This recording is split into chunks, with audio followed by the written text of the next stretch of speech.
Hey, gang. So listen, before we go any further in this series, I think I have something pretty important to share with you. I'm sure a lot of you use multi-effects units or have at least tried them.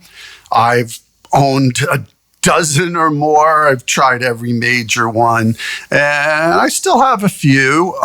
But anyway, Henry Kaiser and I were talking because my band in Norway that had this like lost record deal where we made a record and, 4 different label changes and takeovers and mergers, and we thought it was never going to come out. Long story short, it's coming out. So I have to go to Norway and do a full bloody tour, like the whole 9 yards in May of next year for a couple of months. And Henry was like, well, and this is a good tip for all of you. Henry's like, well, take as little gear as possible, man. He's like, well, you've got to play acoustic for some songs and electric for some songs, because I sent him the stuff and I'm like, yeah. And he's like,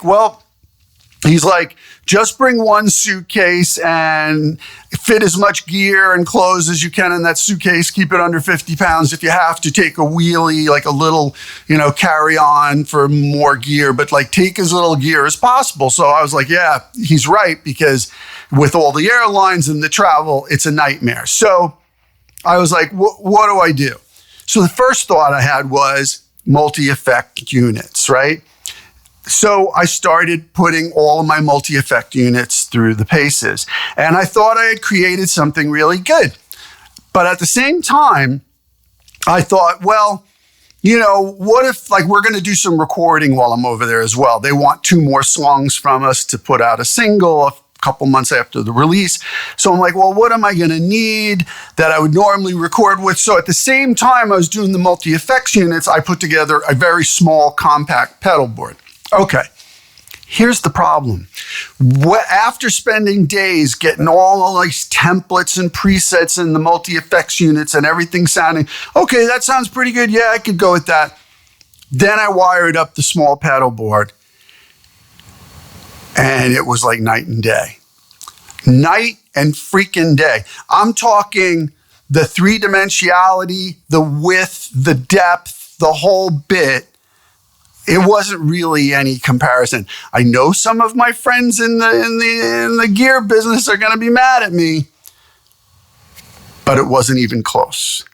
Not even close. And I'm telling you, I was trying presets from other people, from big time people who will sell their presets or put their videos on YouTube all the time and, are touting things. And then I tweaked those, and then I started from scratch and made my own. Didn't matter. It wasn't even close to putting a couple of overdrives, reverb, tremolo, delay on a board and running it through. Here might be the key, my DSM and Humboldt simplifier. Nothing was as good as running a few pedals through the DSM and Humboldt simplifier. I was shocked. So that's a little lesson to be learned here. I'm not saying anybody's deceiving anybody with this stuff, but I think we're getting happy with sounds, but we're not making one-to-one comparisons with them often. And if you make a one-to-one comparison, you're going to notice a difference. Now, last thing, I will say that what I got out of this experience was the most incredible acoustic preset for the HX Stomp and Pod Go that you can imagine. And I've tested it on 3 different guitars so far, and it's just mind-blowing that I came up with this. It was a combination of different, because you can do up to 8 effects. So it was using the studio preamp in the middle right before an IR, which was, an IR that I think I bought or someone gave me, but it was an acoustic IR. And then a combination of multiple EQs and compression and delay and reverb. And it sounds freaking astounding. So I will say for that, the multi-effects units are insane. Unbelievable. I'll share this preset with you all if you want it, because it's that freaking good. But aside from that, let's not get too happy with ourselves sometimes. And it's not to say that some multi-effects things can be used in many situations, and I understand why.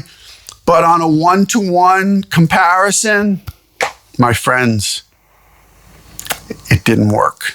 It wasn't even close.